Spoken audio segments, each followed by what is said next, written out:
Hello बच्चों, स्वागत है आपका अपने यूट्यूब चैनल आरडी क्लासेस की एक और नई वीडियो में। आशा करता हूं कि आप सभी लोग स्वस्थ होंगे।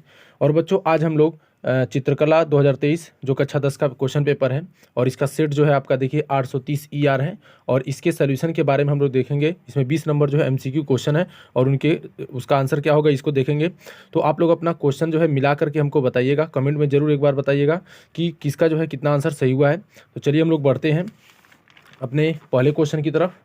तो ये हमारा खंड अ है, ठीक है। यहाँ पे जो है पहला खंड है, आलेखन दिया गया है और यहाँ पे हमारा पहला क्वेश्चन दिया गया है कि ओस्टवाल्ड चक्र में जो होता है कितने रंग होते हैं, ठीक है। यानी कि ये हमारा पहला क्वेश्चन है, ओस्टवाल्ड चक्र में कितने रंग होते हैं। तो बच्चों, ओस्टवाल्ड चक्र जो होता है उसमें 8 रंग होते हैं, कुल 8 रंग होते हैं। तो यानी कि पहले का जो है डी जो है सही होगा। फिर इसी तरह से हम बढ़ते हैं अपने अगले क्वेश्चन की तरफ। हमारा क्वेश्चन नंबर 2 है। देखिए 2 क्या कहता है कि कौन सा जो रंग है गर्म रंग है, ठीक है। तो गर्म रंग जो है यानी कि ये लाल जो होता है गर्म रंग है, तो इसका आंसर सी होगा। फिर क्वेश्चन नंबर 3 है, निम्नलिखित में से कौन सा जो है द्वितीयक रंग है। तो ये हमारा द्वितीयक रंग जो है नारंगी है, द्वितीयक रंग नारंगी होता है, तो तीसरे का आंसर हो जाएगा बी हो जाएगा। ये जो है लाल, पीला और नीला, ये हमारे प्राथमिक रंग है। फिर इसी तरह से हम लोग बढ़ते हैं आगे कि प्राथमिक रंग कितने हैं। तो 3 जो है प्राथमिक रंग है, ये जैसा कि यहाँ दिखाएं लाल, पीला और नीला जो है 3 प्राथमिक रंग है। फिर क्वेश्चन नंबर 5 है, इंद्रधनुष में कितने रंग होते हैं। तो इंद्रधनुष में जो होता है 7 रंग होते हैं, यानी इंद्रधनुष 7 रंगों से मिलकर बना होता है, ठीक है। फिर इसी तरह से अगला क्वेश्चन हमारा क्वेश्चन नंबर 6 है कि निम्न में से कौन सा जो है तटस्थ रंग है।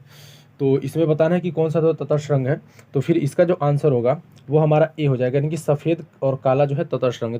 तटस्थ रंग का मतलब हो गया कि ऐसे रंग जो एक दूसरे के प्रभाव को कम कर देते हैं वो तटस्थ रंग होते हैं, ठीक है।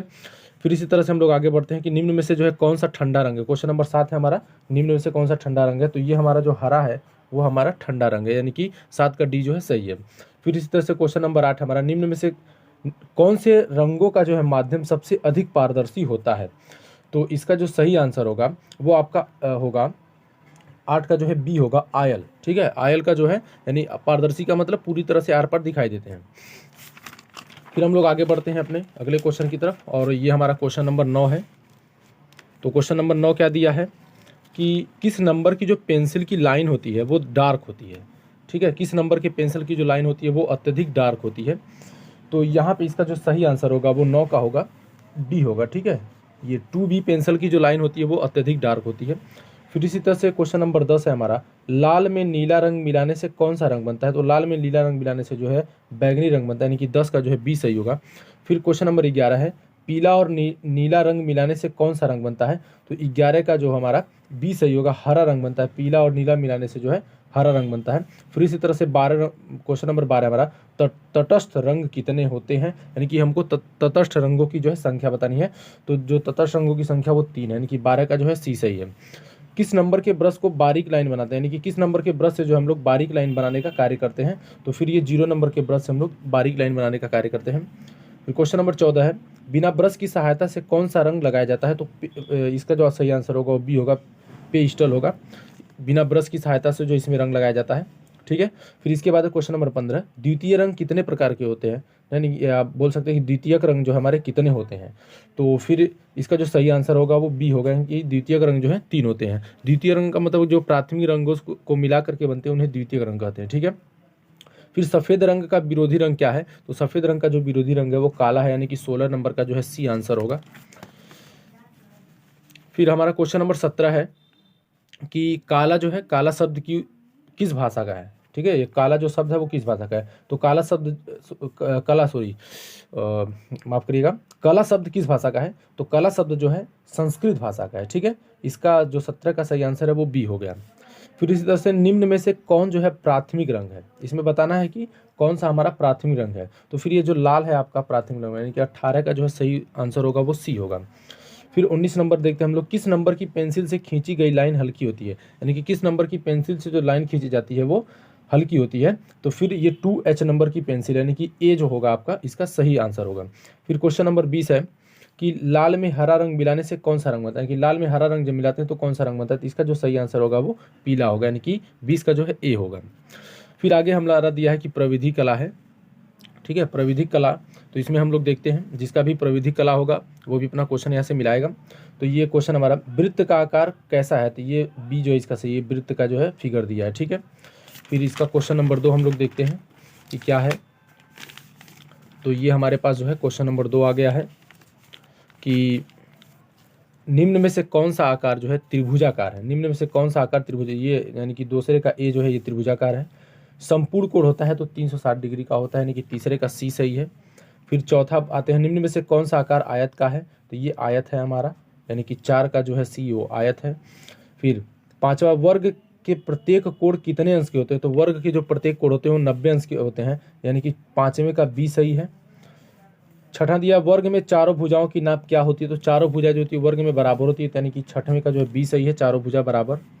फिर सातवां क्वेश्चन दिया कि 1 मीटर में कितने सेमी होते हैं, तो 1 मीटर में 100 सेमी होता है, यानी कि सातवें का जो है सी सही है। फिर क्वेश्चन नंबर 8 दिया है कि 1 मीटर में कितने डेसीमीटर होते हैं, ठीक है, 1 मीटर में कितने डेसीमीटर, तो 10 डेसीमीटर होते हैं, यानी कि 8 का जो है सी सही है। फिर हम लोग आगे बढ़ते हैं, तो इसके बाद हमारा क्वेश्चन नंबर 9 है। क्वेश्चन नंबर 9 क्या कहता है, देखिए कि 180 डिग्री के कोण को हम लोग क्या कहते हैं, तो 180 डिग्री के कोण को हम लोग सरल कोण कहते हैं, ठीक है। फिर इसके बाद आगे बढ़ते हैं, 10 नंबर है, कौन से नंबर की पेंसिल से खींची गई रेखा हल्की होती है, ठीक है, किस नंबर के पेंसिल से जो रेखा खींची जाती है वो हल्की होती है, तो 1H की जो रेखा होती है वो हल्की होती है। तो रेखा किसे कहते हैं, क्वेश्चन नंबर 11 हमारा, रेखा किसे कहते हैं, तो दो बिंदुओं के बीच की जो दूरी होती है उसे हम लोग रेखा कहते हैं, यानी कि दो बिंदु को जब मिलाते हैं तो उसे हम लोग रेखा कहते हैं, ठीक है। फिर इसके बाद हम लोग बढ़ते हैं 12 नंबर पे कि यदि एक अर्धवृत्त में एक कोण 90 डिग्री का है तो दूसरा कोण कितने डिग्री का होगा, तो अर्धवृत्त जो होता है 180 डिग्री का होगा, तो एक 90 का है तो दूसरा भी 90 का ही होगा, यानी कि 11 का जो हमारा डी सही है। फिर इसी तरह से हम लोग 12 का डी सही है। फिर इसी तरह से हम लोग 13 नंबर पे आते हैं, समबाहु त्रिभुज का प्रत्येक कोण होता है, तो जो समबाहु त्रिभुज होते हैं उसका सभी भुजा बराबर होती है, साथ ही में प्रत्येक कोण जो होता है 60 अंश का होता है, यानी कि 13 का भी डी सही है। फिर 14 नंबर पे हम लोग आते हैं कि किस नंबर की पेंसिल से खींची गई रेखा डार्क होती है, तो फिर इसका 14 का जो है बी 2B से खींची गई जो रेखा होती है वो डार्क होती है। फिर इसके बाद हम लोग आगे बढ़ते हैं अपने अगले क्वेश्चन की तरफ। क्वेश्चन नंबर 15 हमारा है। क्वेश्चन नंबर 15 देखिए क्या कहता है कि अगर 60 अंश के कोण में एक कोण 30 का है तो दूसरा कितने का है, यानी कि अगर 60 अंश का कोण है उसमें एक जो है 30 का है तो दूसरा भी हमारा कितना होगा, 30 का ही होगा। फिर आगे बढ़ते हैं, समांतर रेखा किसे कहते हैं, तो जब दो लाइनें इस तरह से खींची जाती हैं कि वो आपस में न मिले तो उसे समांतर रेखा कहते हैं, तो इस तरह से 16 का जो है ए सही है। फिर क्वेश्चन नंबर 17 पहुँचते हैं कि 1 डेसीमीटर में जो होता है कितने सेंटीमीटर होते हैं, तो 1 डेसीमीटर में बच्चों 10 सेंटीमीटर होते हैं, यानी कि 17 का भी ए सही है। फिर क्वेश्चन नंबर 18 की तरफ बढ़ते हैं, समकोण कितने अंश का होता है, तो जो समकोण होता है वो 90 अंश का होता है, यानी कि 18 का भी ए सही है।